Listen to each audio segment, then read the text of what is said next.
Hey there, race fans. It's Race Day Top 5 with me, Frank 5. Everything's bigger in Texas. But this time, it's not the Texas race that we are thinking about. Today, we went bigger in Texas. In Austin, Texas, that is. A brand new circuit. Twists and turns. So much passing, so much drama, so much craziness, so much action, so much chaos. And shall I say, a lot of rain. And at the end of the day, NASCAR's reigning Cup champ and the road course king comes out on top when it mattered the most. Let's talk about the inaugural Cup race at the new Circuit of the Americas. Number 1, Chase Elliott. Yes!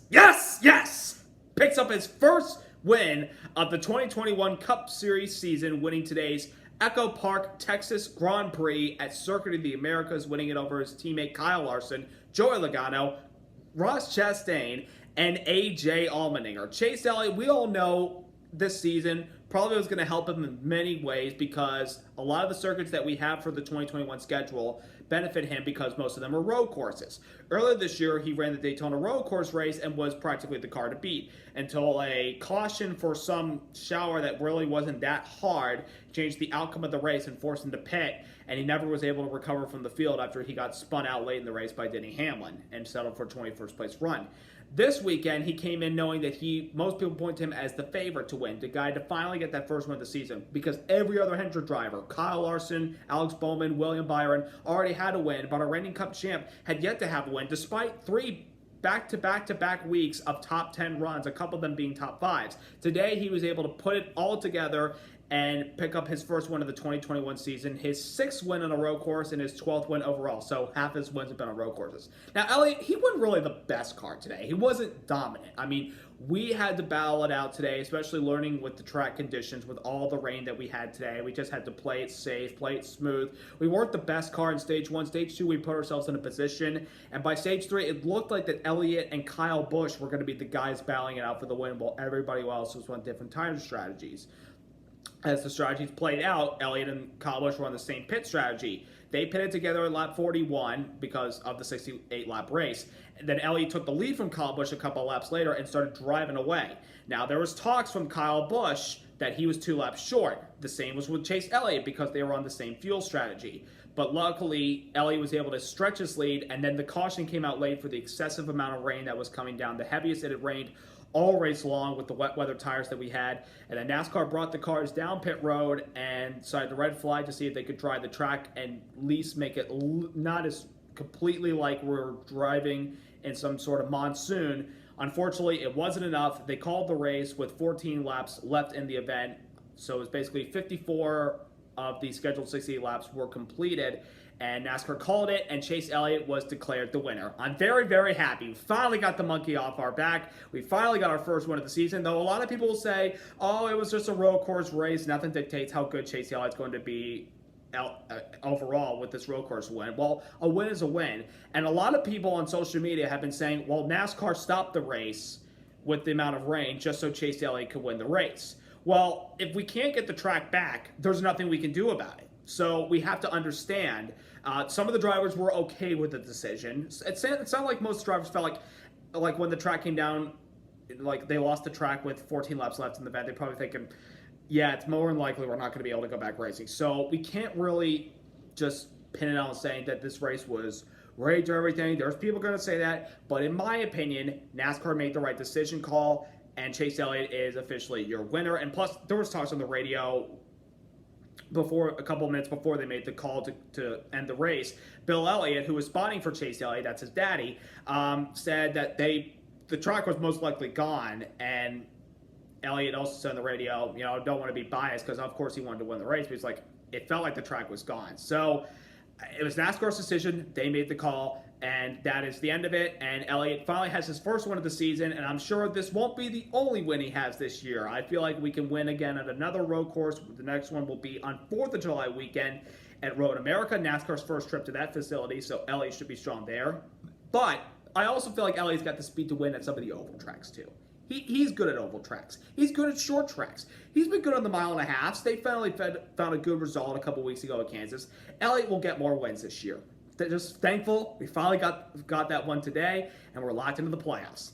Number 2, Kyle Larson. He's been known to have some experience on the road courses. He had a very competitive car. I mean, literally, these Hendrick cars that he's finally given the opportunity to drive and his return to NASCAR, he's just showcasing his talent. He was just unbelievable today, running in the top 5, battling it out, leading some laps. It looked like for a while, Larson had the car to beat.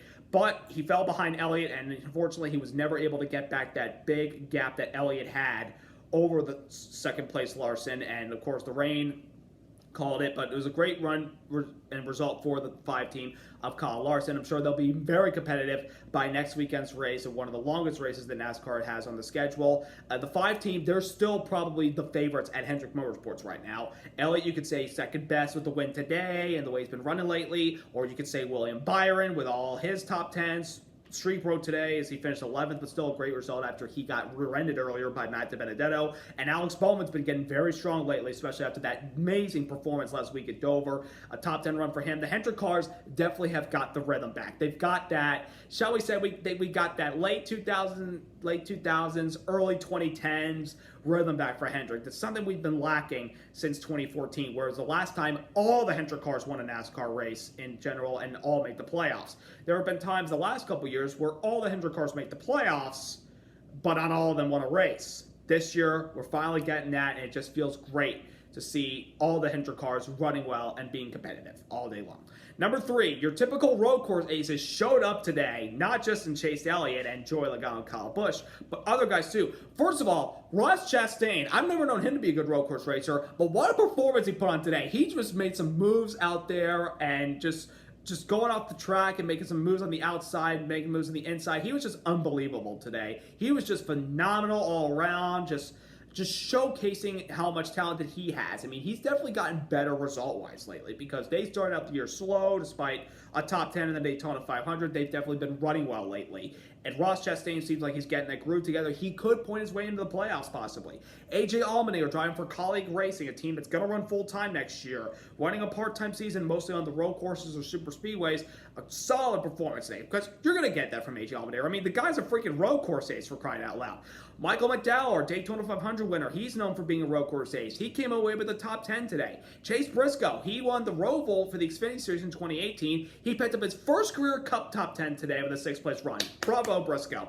Tyler Reddick, our pole sitter. Yes, Tyler Reddick won a pole, the first pole for Richard Childress Racing on a road course since Dale Earnhardt did it in 1996 at Watkins Glen, a race he won with a broken chest bone and a broken collarbone.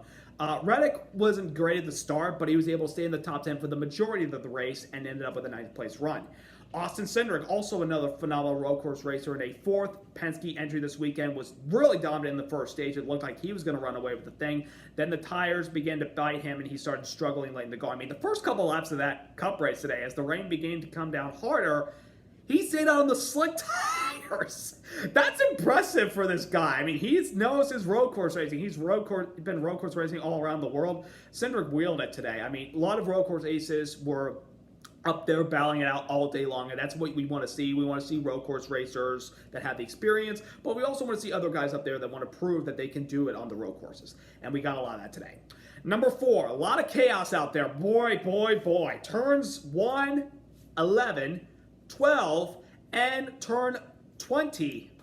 Incredible passing zones, but a lot of braking, a lot of spinning around if you overshot, if you overbraked it, if you wheel hop. There were so many mistakes by a lot of guys today that got around. And then there was a couple of scary incidents in the middle of stage number 2 where Ryan Blaney got reared in from behind by Christopher Bell on the long straightaway between 11 and 12 on, you can call that the back straightaway, because there was a lot of mist in front and you could hardly see. When you get behind a driver in this rain with these rain tires, it's really hard to see the guy in front, even if they have that red beeping light, which can indicate braking, and you need that so drivers in front, drivers behind actually, to know who's in front, to know there's a car in front of you, and you got to be aware of where they brake. Well, it's tough to see today. Christopher Bell rear-ended Ryan Blaney, took out Bell out of the race, and then far behind him, Kevin Harvick got rear-ended by Bubba Wallace, and both of them got taken out of the race. Blaney was the only one of those drivers that was able to continue the race. And then later, Martin Truex Jr. didn't time it right with braking and rear-ended Michael McDowell,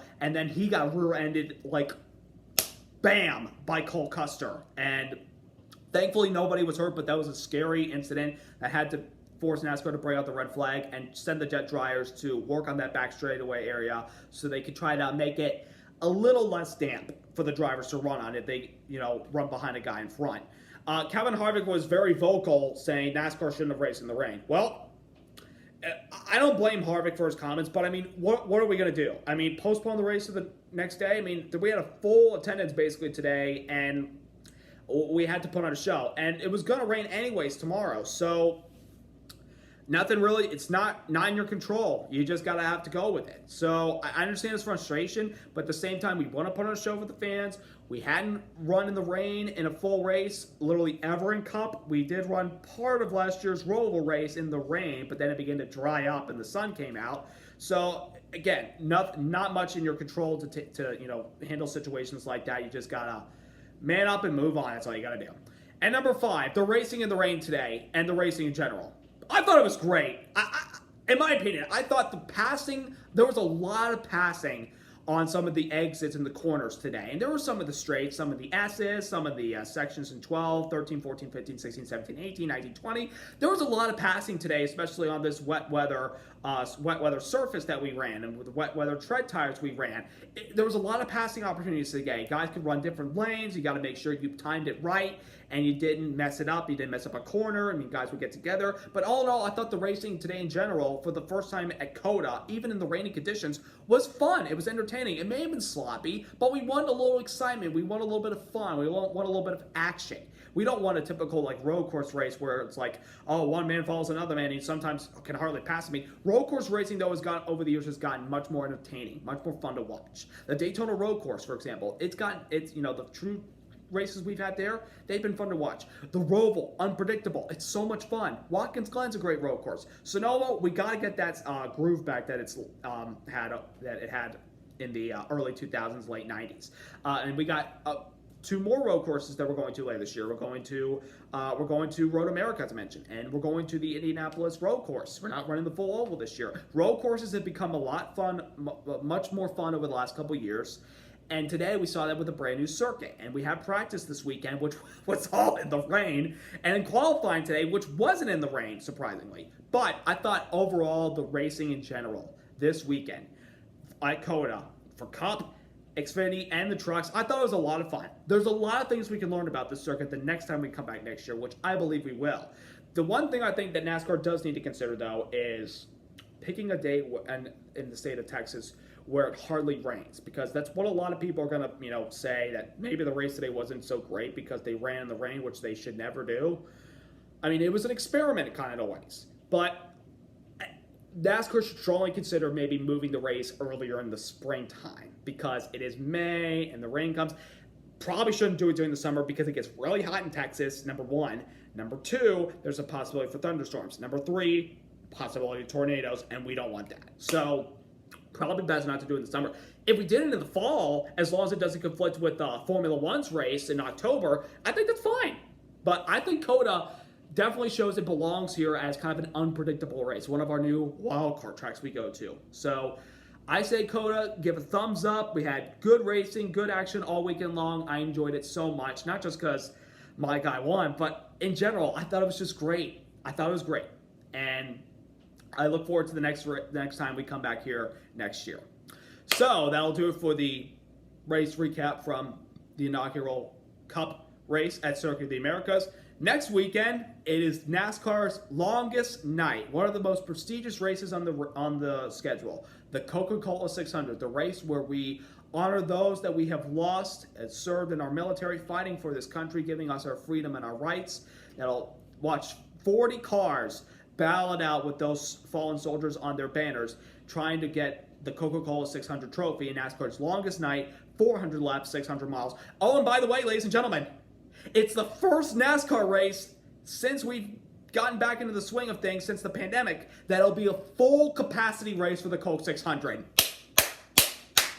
I'm very happy to hear that news. It's awesome. Thank you so much to the governor of North Carolina and all the Charlotte officials that have allowed NASCAR to say, okay, full capacity, 100% capacity, all the fans, come on in. Let's watch some good old boys racing on Memorial Day weekend. It's going to be a blast next weekend. I'll talk about the Coca-Cola 600 and also briefly talk about the Indianapolis 500. The reason I won't talk about Monaco was because we had that earlier today. So it's not your typical Monaco breakfast, Indianapolis lunch, Coca-Cola 600 dinner on Memorial Day weekend. Hopefully that changes next year.